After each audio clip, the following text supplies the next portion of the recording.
नमस्कार साथियों। तो आज है 11 जनवरी 2025। बात करेंगे इस वीडियो में रिन्यूएबल सेक्टर की दिग्गज कंपनी इरेडा के शेयर्स के बारे में, जहां पे लास्ट डे शेयर में मैसिव डाउनफॉल देखने को मिला और शेयर आखिर में क्लोजिंग दिया था 203 रुपये 50 पैसे पे, लगभग 5.83% गिरावट के साथ। अब सवाल उठता कि 5.5 से 6% की क्रैश शेयर में अचानक कैसे हो गया?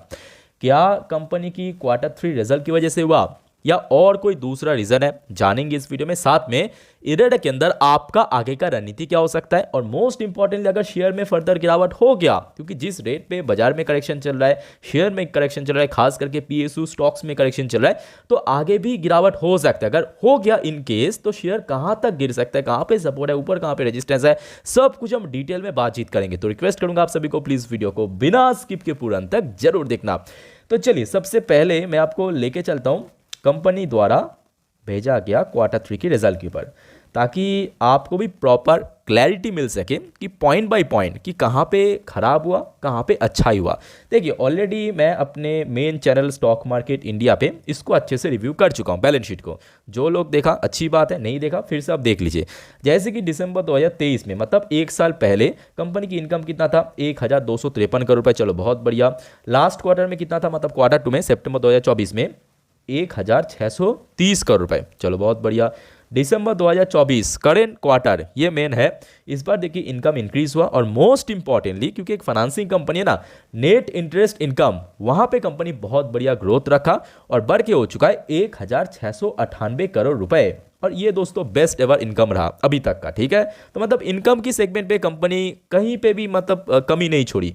अच्छा, उसके अलावा अगर हम बात करें कंपनी की मार्जिन भी बहुत इंपॉर्टेंट होता है। तो आप देख सकते हो कंपनी की जो operating profit margin OPM last year कितना था? 31%। चलो ठीक है। लास्ट क्वार्टर कितना था? 29%। थोड़ा ड्रॉप हुआ था लास्ट क्वार्टर में, बट इस क्वार्टर में कंपनी ये सबको पीछे छोड़ के 32% के मार्जिन रखा है।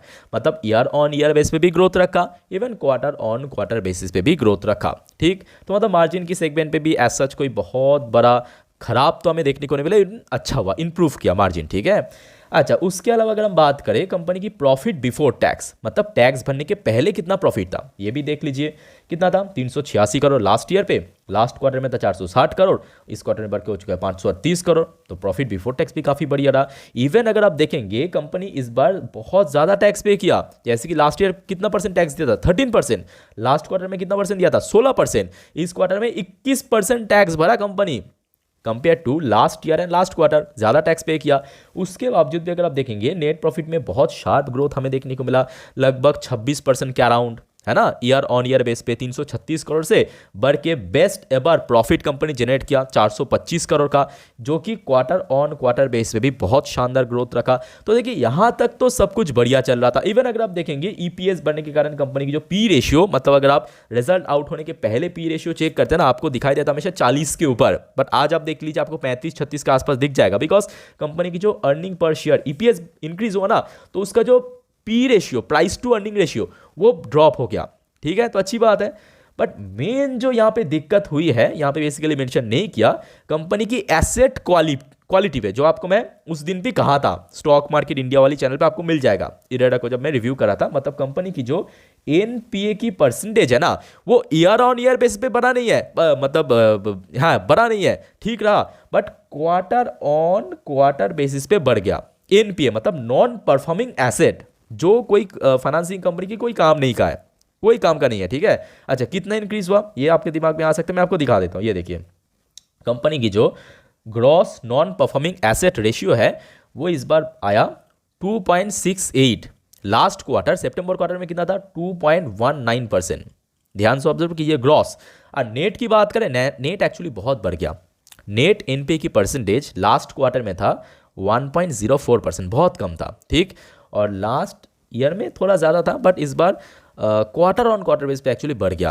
मतलब ये एनपी की परसेंटेज मैं बार बार कह रहा हूँ ना, ये ईयर ऑन ईयर बेस पे इंप्रूव हुआ है, ड्रॉप हुआ है, but quarter on quarter base पे आप देख सकते हो मेंशन भी किया सिक्वेंशियली, मतलब क्वार्टर ऑन क्वार्टर बेस पे यहाँ पे बढ़ गया। और बढ़ जाना मतलब थोड़ा सा दिक्कत है, और जिस वजह से आप बोल सकते हो कि इसमें एक डिक्लाइन हुआ। अब आप कहेंगे सिर्फ एसेट क्वालिटी, मतलब एनपी की परसेंटेज बढ़ गया जिस वजह से यहाँ पे गिरावट हुआ, तो मैं कहूँगा देखिए एक तो ये थोड़ा सा ट्रिगर किया है, नो डाउट, इसमें कोई शंका नहीं है, कोई संदेह नहीं है, यही ट्रिगर किया है। बट उसके अलावा अगर आप बात करें ना, मार्केट की सेंटिमेंट भी ट्रिगर किया है। क्योंकि देखिए मैं आपको प्रैक्टिकल एग्जांपल दे रहा हूँ, अगर सिर्फ और सिर्फ एसेट क्वालिटी खराब होने की वजह से गिरावट होता ना, तो ओपनिंग इतना बढ़िया नहीं होता। अगर आप नॉर्मली देखेंगे, प्रीवियस डे बृहस्पतिवार को कहाँ पे क्लोजिंग दिया था शेयर, 216 रुपये पे अराउंड, और लास्ट डे शुक्रवार को ओपनिंग कहाँ पे हुआ था, आप देखिए 218 रुपये पे। उसके बाद देखिए शायद 222 तक पहुंच गया था। तो मतलब ओपनिंग तो अच्छा था। अगर सच में एसेट क्वालिटी की वजह से ही गिरता ना, शुरुआती गैप डाउन होता। जैसे कि आपको मैं एक एग्जांपल दे रहा हूँ, proper example, Tata Elxsi same day पे कंपनी की रिजल्ट आउट हुआ था, मतलब आपके 9 तारीख को। मैं आपके शेयर भी किया था और कहा भी था कि टाटा एलेक्सी की रिजल्ट बहुत खराब हुआ, गिरावट हो सकता है, बताया ना आपको।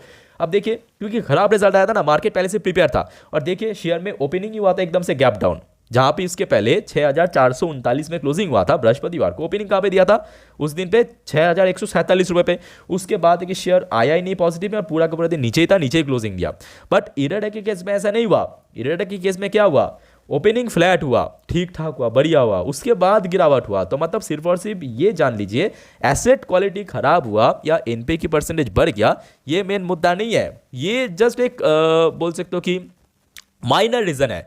मेन रीजन यहाँ पर बोल सकते हो कि यहाँ पे मार्केट की सेंटिमेंट क्योंकि वीक था, और दूसरी बात ये भी है कि पीएसयू सेक्टर में रैंडमली गिरावट चल रहा है। ये तो आप लोगों ने देखा होगा, आईआरएफसी गिरा, एचएल गिरा, बेल गिरा, तो ये कहीं ना कहीं बहुत ज़्यादा ट्रिगर किया शेयर को नीचे की तरफ गिरावट के लिए। क्लियर हो चुका है कि क्यों गिरावट हुआ, होपफुली दोस्तों समझ आ चुका है। फिर भी कोई डाउट्स है प्लीज़ कमेंट करके बताइए।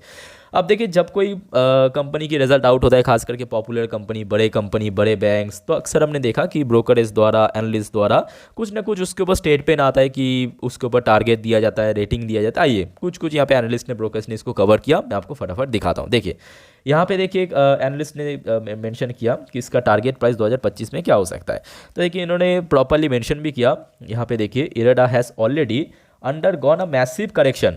शेयर में ऑलरेडी बहुत करेक्शन हो चुका है, खास करके हमने देखा आपकी बजट के बाद, मतलब जो जुलाई के महीने पे बजट के बाद काफ़ी गिरावट हो चुका है लास्ट 6 महीने से।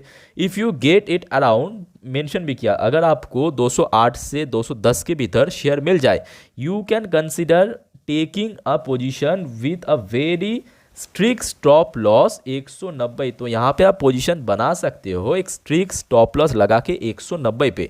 ये मेरा कहना नहीं है, यहाँ पे आप देख सकते हो इकोनॉमिक्स टाइम नाउ की वेबसाइट में एक एनालिस्ट का कहना है, ठीक है। अच्छा, उसके अलावा देखिए कुछ इंपॉर्टेंट टारगेट भी दिया, जैसे कि आप देख सकते हैं एनालिस्ट ने कहा, analyst suggested and immediate target हो सकता है 226 रुपये का, और सेकेंड टारगेट होगा 252 रुपये का। ये देखिए पहला एनालिस्ट ने इसको कवर किया।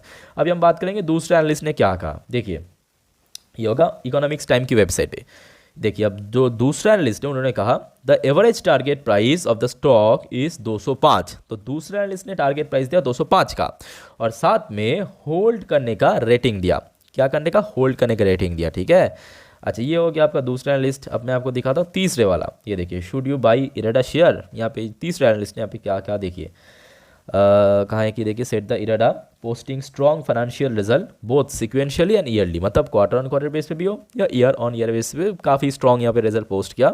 पर उसके साथ साथ देखिए यहाँ पे मेंशन ये भी किया है, देखिए सेट जेन the strong economic performance reflect IREDA strategic focus on leveraging opportunities. Obviously एक बहुत अच्छा अपॉर्चुनिटी है, खास करके रिन्यूएबल सेक्टर में इतना अच्छा डिमांड है, इतना अच्छा ग्रोथ है, मार्जिन ब्रॉड हो रहा है। और देखिए सस्टेन प्रॉफिटेबिलिटी, यहाँ पे प्रॉपरली मेंशन भी किया, सस्टेन प्रॉफिटेबिलिटी, ठीक है, एंड रेवेन्यू ग्रोथ, जो कि हर एक क्वार्टर में चाहे बाजार की सेंटिमेंट खराब रहा, चाहे जीडीपी ग्रोथ रेट डाउन रहा, ये पर्टिकुलर सेक्टर में लगातार ग्रोथ हो रहा है, ठीक है। With renewable energy demand expected to accelerate further, the company remain well positioned for long term expansion। तो यहाँ पे ये वर्ड भी काफ़ी मीनिंगफुल है, long term expansion, long term basis पे, ठीक है। IREDA stock is anticipated to react positively during market opening, presenting an attractive buy opportunity for long term investors. तो यहाँ पे हर किसी के लिए नहीं है, आप अगर लॉन्ग टर्म इन्वेस्टर्स है तभी जाइए। अब लॉन्ग टर्म मतलब कितना लॉन्ग टर्म, मिनिमम मैं आप सभी को पे कहता हूँ कि देखिए 3 से 5 साल देना पड़ेगा, चाहे बाजार में गिरावट हो, तेज़ी हो, टाइटली होल्ड करके चलना पड़ेगा। क्योंकि देखिए और सिचुएशन ही एक्चुअली डिसाइड करते हैं कि कौन कितना ऊपर जाएगा। अच्छा, ये जो एनालिस्ट है इनके तरफ से भी कुछ टारगेट प्राइस दिया है, जैसे कि नियर टर्म बेसिस पे 230 का और मीडियम टर्म बेसिस पे 260 का टारगेट दिया, ठीक है। ये मेरा कहना नहीं है, ये जो भी मैं आपको दिखा रहा हूँ ये सारे एनालिस्ट का कहना है, ठीक है। जैसे कि आपकी ये देखिए लाइव मिंट की वेबसाइट हो गया, इकोनॉमिक टाइम की वेबसाइट हो गया, या अलग अलग वेबसाइट में मेंशन किया। ठीक है, अच्छा लास्ट डे थोड़ा सा कारोबार देख लेते हैं, उसके बाद हम शेयर प्राइस एनालिसिस पे चलेंगे। जैसे कि लास्ट डे 3,90,00,000 के ऊपर शेयर ट्रेड हुआ, 18.95%, ये थोड़ा सा पुअर था, ऑलमोस्ट 19% के आसपास डिलीवरी परसेंटेज था। अच्छा अब चलिए मैं आपको थोड़ा सा एनालिसिस के ऊपर लेके चलता हूँ, चार्ट पैटर्न। तो दोस्तों आपके सामने ओपन कर लिया इरेडा की लास्ट 3 महीने की कैंडलस्टिक चार्ट पैटर्न। अब देखिए शुरुआत करेंगे, बट उसके पहले दोस्तों अगर आपको वीडियो भी तक अच्छा लगा, इन्फॉर्मेटिव लगा, प्लीज़ वीडियो को लाइक करने के साथ साथ प्लीज़ चैनल को सब्सक्राइब करके जरूर रखना, ठीक है, इस टाइप की इन्फॉर्मेटिव वीडियो हर रोज़ पाने के लिए। देखिए शेयर बीच में चलते चलते 230 के आसपास पहुंच गया था, रेजिस्टेंस मिला, फिर से वापस आ गया। उसके पहले की अगर हम बात करें, मतलब दिसंबर की 3rd and 4th वीक पे ध्यान से ऑब्जर्व कीजिए, शेयर में कंटिन्यूसली डिक्लाइन हुआ था, शेयर गिरते गिरते पहुंच गया था 195 से लेके 200 रुपये की जोन पे। तो इमीडिएट देखिए जो सपोर्ट लेवल यहाँ पे निकल कर है, यहाँ पे कौन सा लेवल है, ये हो गया आपका 195 टू 200 लेवल, जहाँ पे लास्ट डे भी इंट्राडे लो टच किया, इसी लेवल पे सपोर्ट मिला, फिर से वापस 200 के ऊपर सस्टेन कर गया। ठीक है, तो ये देखिए सबसे पहला आपके सपोर्ट लेवल बन गया। अच्छा आपके दिमाग में आ सकते सर ये अगर टूट गया तो कहाँ तक हो सकते हैं, तो देखिए ये तो हो गया एकदम नियर टर्म बेस पे 195 से लेके 200, समझा दिया। अच्छा उसके पहले भी हमने देखा था शेयर में गिरावट हुआ था नवंबर की आखिरी हफ्तों पे, और शेयर जो है गिरते गिरते यहाँ तक पहुँच गया था। ये कौन सा लेवल सर, ये हो गया आपका 185 का जोन, जो कि नवंबर पे लो टच किया था। तो यहाँ पे 2 इंपॉर्टेंट सपोर्ट लेवल मिल गया, जैसे कि मैं वीडियो की टाइटल में मेंशन किया ना कि कहाँ तक गिर सकता है, तो यहाँ पे कहाँ तक गिर सकता है आपको सवाल की जवाब मिल गया। सबसे पहले 195 से लेके 200, यहाँ पे एक अच्छा सपोर्ट है, और दूसरा हमने देखा नवंबर की लो यानी 185 पे, ये हो गया 2 इंपॉर्टेंट सपोर्ट लेवल। मैं आपको चार्ट पैटर्न को बेस करके समझा दिया। अब सवाल उठता है कि सर ऊपर की तरफ कहाँ तक बढ़ सकता है शेयर, अगर इनकेस चल गया तो आप देख सकते हैं यहाँ पे शेयर्स के लिए 230 एक हर्डल है, जो कि इसके पहले भी बार बार मिला था। ठीक है, तो ये हो गया आपका नेक्स्ट रेजिस्टेंस पॉइंट। बाकी दोस्तों और कोई डाउट्स है कमेंट करके पूछिए। फिलहाल मिलते हैं नेक्स्ट वीडियो पे, वीडियो को वाइंड अप करता हूँ। टेक केयर, बाय बाय, जय हिंद।